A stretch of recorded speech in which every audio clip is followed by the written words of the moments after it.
This is Let's Talk Teens, a parenting podcast sharing tips on raising amazing teenagers.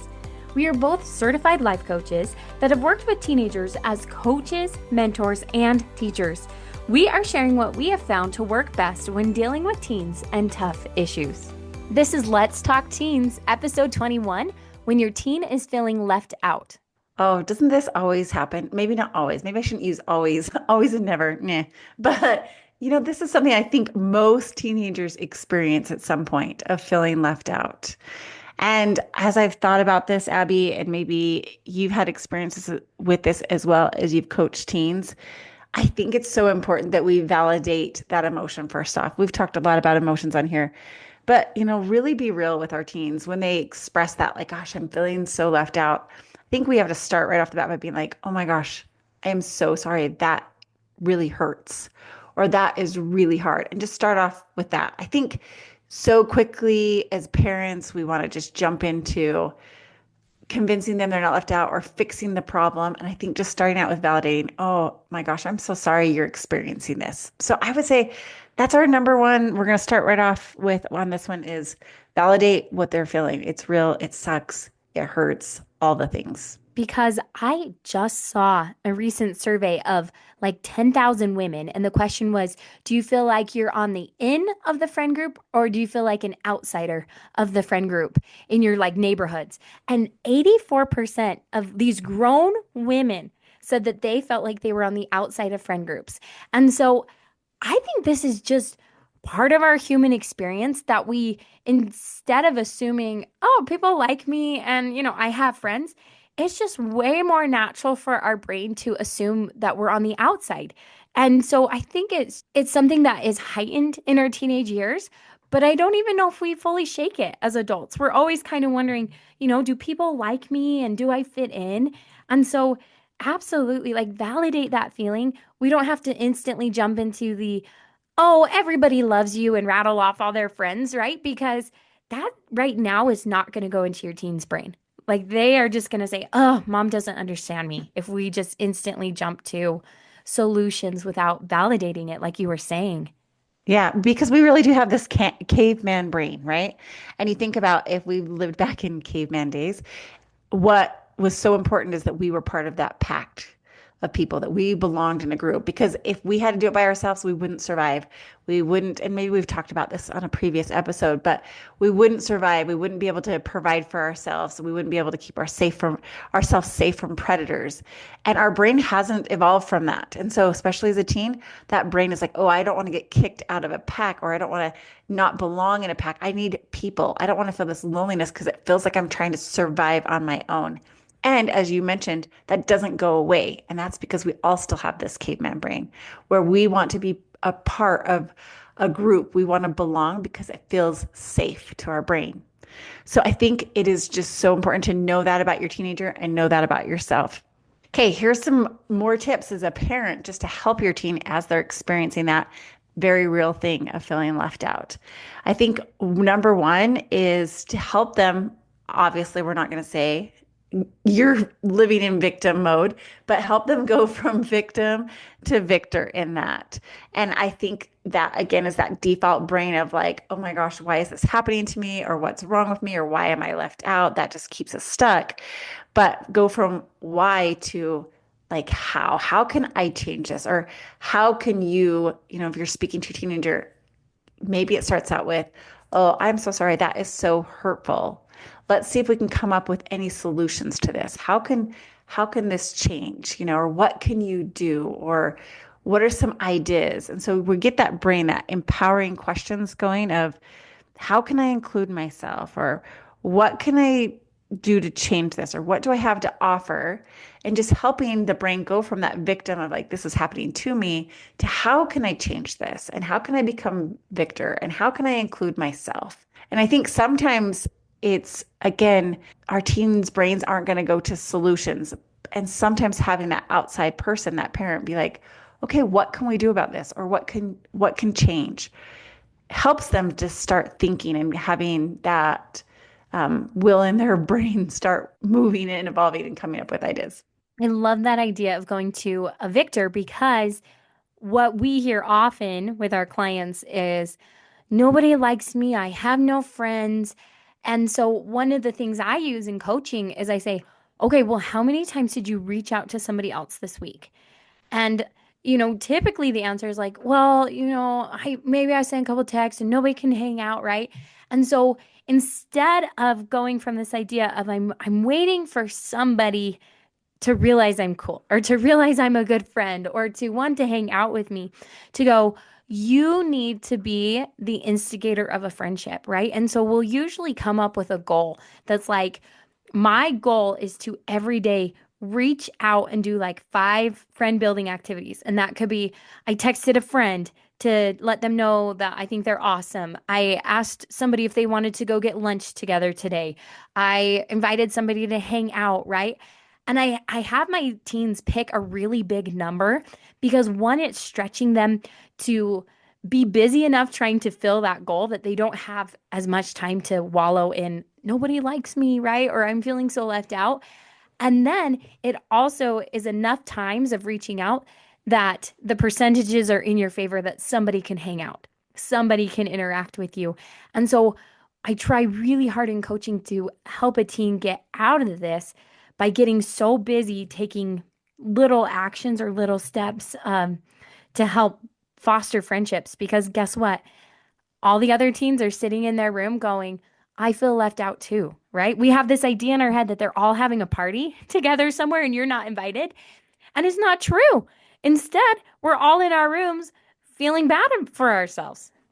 Oh, for sure. I sometimes think I want to gather all my clients in a room because 90% of them at least have said that they feel left out and have no friends. And I want to gather them all in a room and say, okay, all of you have shared with me that you feel left out.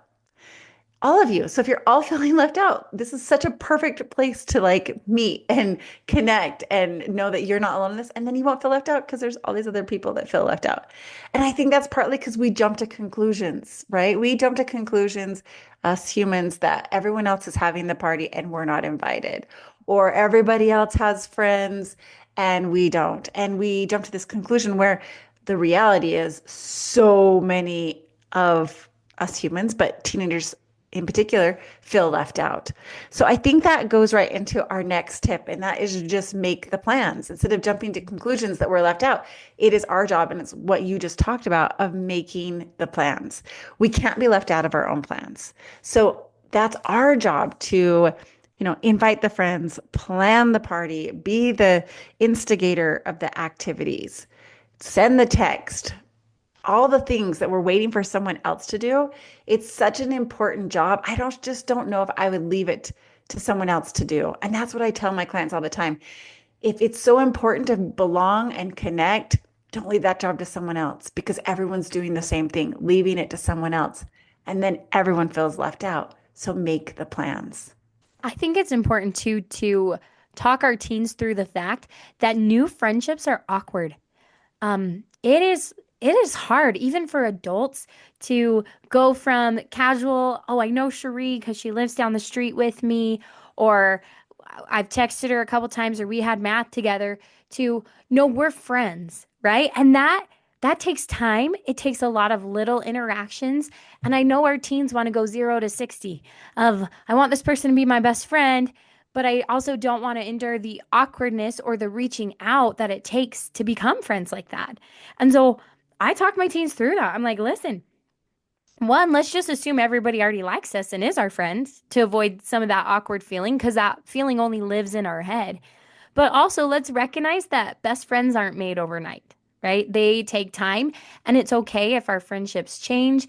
It's okay if you realize, hey, this person I really wanted to create a friendship with, they're just a little bit too busy for the type of friendship that I'm after. And that's okay too. It doesn't mean anything about me. It just means maybe I need to find some other people that want to hang out in the way that I want to hang out. And I say that as it's kind of let yourself feel scared and courageous at the same time. Let yourself feel awkward and confident. It's that feeling both those emotions you talked about. Like, we're just wanting it to feel comfortable and feel like we just have this instant friend. And I think it's so important for these teens to recognize to put themselves out there. It is going to be embarrassing at times. It's going to feel awkward. It's going to feel stressful.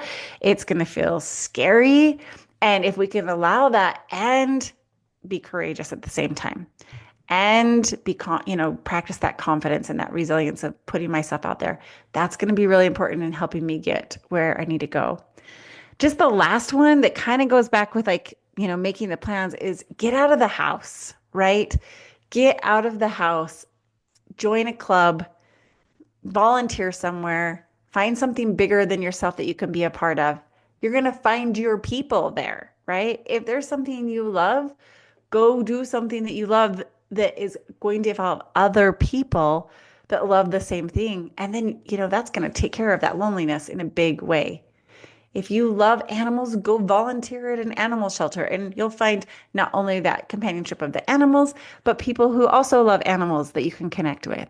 If you're really interested in the medical world, go join a club that has to do, what is it called? HOSA or something? I can't remember right? Is that it? HOSA? I think, somebody correct us. Somebody Correct tell us. us. Yeah, send us a message. But go join that club and you're going to find your people there. And it's going to really get rid of that whole loneliness because guess what? Now you're going to feel like you're a part of something. So I think that's so important, instead of being like, I feel so lonely, I'm so left out, I'm so left out of everything, I'm just going to stay at home. Well, if you feel left out and lonely, go do something about it. This is your life story. Go create it.